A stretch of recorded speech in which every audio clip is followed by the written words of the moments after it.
ኢትዮ ቴሌኮም በጦርነት ምክንያት ትግራይ ክልልን ጨምሮ በአፋርና አማራ ክልሎች ብዙ ወረዳዎች የኩባንያው መሰረተ ልማቶች በምን ሁኔታ ላይ እንደሚገኙ እንደማያውቅ ገለጸ። በሌላ በኩል በትግራይ በመድኃኒቶችና በሕክምና ቁሳቁሶች እጥረት ምክንያት ዜጎች ለሞት እየተጋለጡ መሆኑን ከስፍራው የደረሰን ዜና አመልክቷል። ከአመታት ጦርነት በኋላ ደቡብ ሱዳናውያን አሁንም በሀገሪቱ በተለያዩ ቦታዎች ተቀብሮ የሚገኝ ፈንጂ ሊያደርሰው ከሚችለው ጉዳት ስጋት ውስጥ እንደሚኖሩ የተባበሩት መንግስታት ድርጅት አስታወቀ። ባለፈው የጎርጎሮሳውያን አመት ብቻ ደቡብ ሱዳን ውስጥ በተቀበረ ፈንጂ 1404 ሰዎች ሞተዋል። ደቡብ ምዕራብ ጀርመን ራይንላንድ ፕላቴኒት ግዛት ኩሴል አውራጃ 2 ፖሊሶች ባልታወቁ ሰዎች በጥይት ተገደሉ። ፖሊስ ገዳዮቹን እየፈለገ ነው። ዜናው በዝርዝር። ኢትዮ ቴሌኮም በጦርነት ምክንያት ትግራይ ክልልን ጨምሮ በአፋርና አማራ ክልሎች ብዙ ወረዳዎች የኩባንያው መሰረተ ልማቶች በምን ሁኔታ ላይ እንደሚገኙ እንደማያውቅ ገለጸ። ኩባንያው በጦርነቱ ለተጎዱና እስካሁን መድረስ በተቻለባቸው አካባቢዎች የወደሙ ንብረቶችን ለመጠገንና ስራ ለማስጀመር 328 ሚሊዮን ብር ወጪ ማድረጉንም ተናግሯል። የኩባንያው ዋና ስራ አስፈጻሚ ፍራህይወት ታምሩ ዛሬ የ6 ወራት የስራ አፈጻጸማቸውን ሲገልጹ የጸጥታ ሁኔታ ሲሻሻል የጥገናና የመልሶ ግንባታ ስራዎችን በማከናወን አገልግሎቱን በፍጥነት እንደሚያስጀምሩም ተናግረዋል። በዚህ በጦርነት ሳቢያ 93 ወረዳዎች በአጠቃላይ ማለት ነው የቴሌኮም አገልግሎት ተቋርጦ የነበረ ነው። 34 የሚሆኑ ደግሞ የሽያጭ ማዕከሎቻችን ላይ ጉዳት ደርሷል ማለት ነው። ሙሉ ለሙሉ ጉዳት የደረሰባቸው በከፊል የደረሰባቸውም አሉ። እነዚህንም ደግሞ መልሶ አገልግሎት እንዲሰጡ የማድረግ ስራ ስንሰራም ቆይተናል። በኢትዮጵያ ከተከሰተው ችግር ጋር በተገናኘ ባለፉት 6 ወራት ውስጥ 3473 የሞባይል ጣቢያዎች ላይ አገልግሎት መስተጓጎል ተፈጥሮ እንደነበር ኢትዮ ቴሌኮም ገልጿል። መጽሔት ዝርዝሩን ይዟል።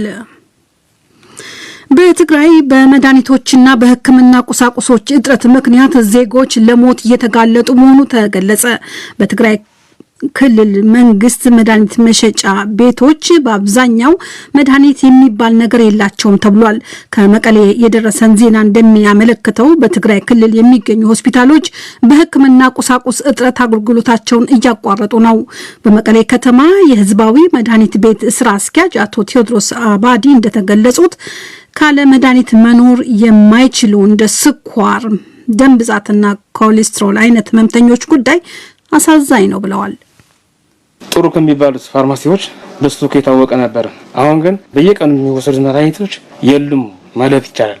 አሁን ከአንድ ሳምንት በኋላ ቤቱ በቃ ያለው እድል መዘጋት ብቻ ነው። ስፔሻሊ በቀን ሳትወስድ የማይታለፉ መድኃኒቶች ለምሳሌ የስኳር፣ የደም፣ የኮሌስትሮል እነዚህ መድኃኒቶች በየቀኑ ነው የሚወሰዱት እና በጣም ያሳዝናል። መጥተው የለም ስንላቸው ያላቸው ስሜት በጣም ታዝናል። አልቅሶ ነው ከዚህ የሚወጡት። አስቸጋሪ ደረጃ ነው ደርሰን ያለ ነው።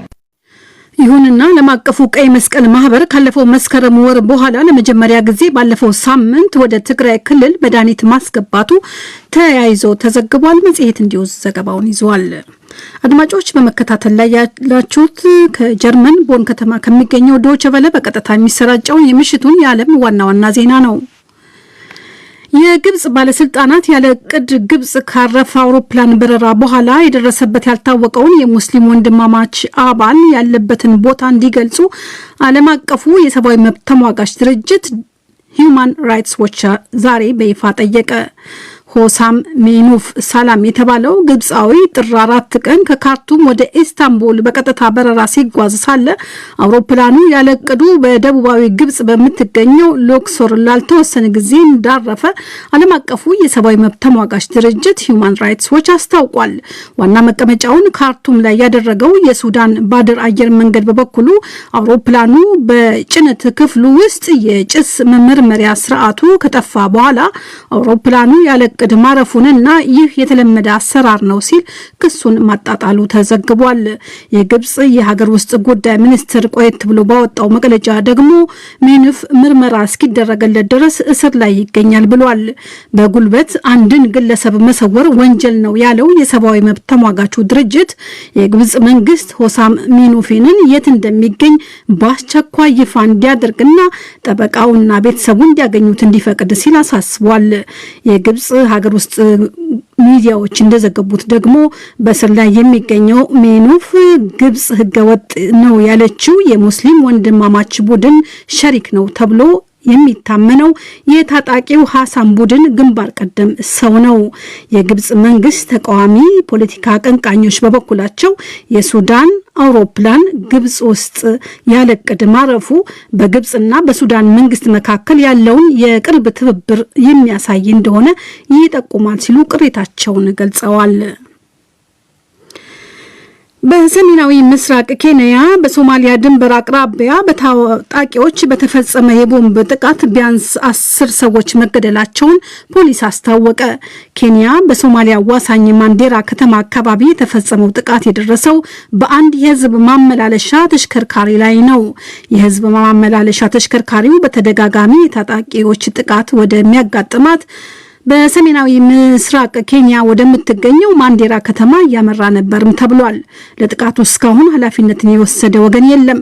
በኬንያ ሶማሊያ ድንበር አቅራቢያ በህዝብ ማመላለሻ ተሽከርካሪ ላይ የተፈጸመው የቦምብ ጥቃት ዛሬ የተሰማው አሜሪካና ፈረንሳይን ጨምሮ በርካታ በኬንያ የሚገኙ የውጭ ሀገራት ኤምባሲዎች በሀገሪቱ ውስጥ የሽብር ጥቃት ሊፈጸም እንደሚችል ካስጠነቀቁ ከቀናት በኋላ ነው። ከዓመታት ጦርነት በኋላ ደቡብ ሱዳናውያን አሁንም በሀገሪቱ በተለያዩ ቦታዎች ተቀብሮ በሚገኝ ፈንጂ ሊያደርሰው ከሚችለው ፍንዳታ ስጋት ውስጥ እንደሚኖሩ የተባበሩት መንግስታት ድርጅት አስታወቀ። የተባበሩት መንግስታት የፈንጂ አምካኝ ቁጥጥር ድርጅት ዛሬ እንዳስታወቀው ባለፈው የጎርጎሮሳውያን 2021 ዓመት ደቡብ ሱዳን ውስጥ በተቀበረ ፈንጂ 1404 ሰዎች ሞተዋል። ከ250 በላይ ህጻናትን ጨምሮ 3730 ሰዎች ደግሞ የአካል ጉዳት ደርሶባቸዋል። በጎርጎሮሳውያኑ 2004 ዓ.ም የተባበሩት መንግስታት ድርጅት የፈንጂ አምካኝ ተቋም በምህጻሩ UNMAS በደቡብ ሱዳን ስራ ከጀመረበት ጊዜ አንስቶ ከ90 ካሬ ኪሎ ሜትር በላይ ክልልን ከፈንጂ ነፃ ማድረጉን ገልጿል። ከ1000 ኪሎ ሜትር በላይ ጦርነት የተካሄደባቸውን ቦታዎች ሲፈትሽ ደግሞ ወደ 40,000 ፈንጂዎችን 76,000 አነስተኛ ቦምቦችንና ከ900,000 በላይ ሌሎች አይነት የፈንጂ አይነቶችን ማምከኑን ይፋ አድርጓል። በደቡብ ምዕራብ ጀርመን ራይንላንድ ፕላቴኒት ግዛት ኩሴል አውራጃ 2 ፖሊሶች ባልታወቁ ሰዎች በጥይት ተገደሉ። ፖሊስ በሰጠው መግለጫ አንድ የ29 ዓመት ፖሊስና አንዲት የፖሊስ ስልጠና እየወሰደች ያለች የ24 ዓመት ወጣት እሁድ ለሰኞ አጥቢያ ከንጋቱ 10 ሰዓት ከ20 ላይ መደበኛ የትራፊክ ጥበቃ ቁጥጥር እያደረጉ ሳለ ነው ባስቆሙት ተሽከርካሪ ውስጥ ባለ ሰው የተተኮሰባቸው። ፖሊሶቹ ተኩስ እንደተነሳባቸው ወዲያው በስልክ ለባልደረቦቻቸው ቢያሳውቁም ህይወታቸውን ማትረፍ ግን አለመቻሉ ተመልክቷል። የግድያው እንዴትነትና በምን ምክንያት እንደሆነ እስካሁን ግልጽ አይደለም። ድርጊቱን የፈጸሙ አሊያም የፈጸሙት ሰዎች እስካሁን አልተያዙም። ከከተማ ወጣ ባለው ጫካና ሜዳ አካባቢ በሚገኝ ጎዳና መሃል ላይ ለተፈጸመው ወንጀል የዓይን እማኞች መረጃ እንዲሰጡ ፖሊስ ጥሪውን አቅርቧል። ከዶቼ ቬለ ምሽቱን የዓለም ዋና ዜናዎች ለማብቃት ርዕሰ ዜናዎቹን በድጋሚ ነው። ኢትዮ ቴሌኮም በጦርነት ምክንያት ትግራይ ክልልን ጨምሮ በአፋርና አማራ ክልሎች ብዙ ወረዳዎች የኩባንያው መሰረተ ልማቶች በምን ሁኔታ ላይ እንደሚገኙ እንደማያውቅ ገለጸ። በሌላ በኩል በትግራይ በመድኃኒቶችና በሕክምና ቁሳቁሶች እጥረት ምክንያት ዜጎች ለሞት እየተጋለጡ መሆኑን ከስፍራው የደረሰን ዜና አመልክቷል። ከዓመታት ጦርነት በኋላ ደቡብ ሱዳናውያን አሁንም በሀገሪቱ በተለያዩ ቦታዎች ተቀብሮ የሚገኝ ፈንጂ ሊያደርሰው ከሚችለው ጉዳት ስጋት ውስጥ እንደሚኖሩ የተባበሩት መንግስታት ድርጅት አስታወቀ። ባለፈው የጎርጎሮሳውያን ዓመት ብቻ ደቡብ ሱዳን ውስጥ በተቀበረ ፈንጂ 1404 ሰዎች ሞተዋል። ደቡብ ምዕራብ ጀርመን ራይንላንድ ፕላቴኔት ግዛት ኩሴል አውራጃ 2 ፖሊሶች ባልታወቁ ሰዎች በጥይት ተገደሉ። ፖሊስ ገዳዮቹን እየፈለገ ነው። ዜናው አበቃ።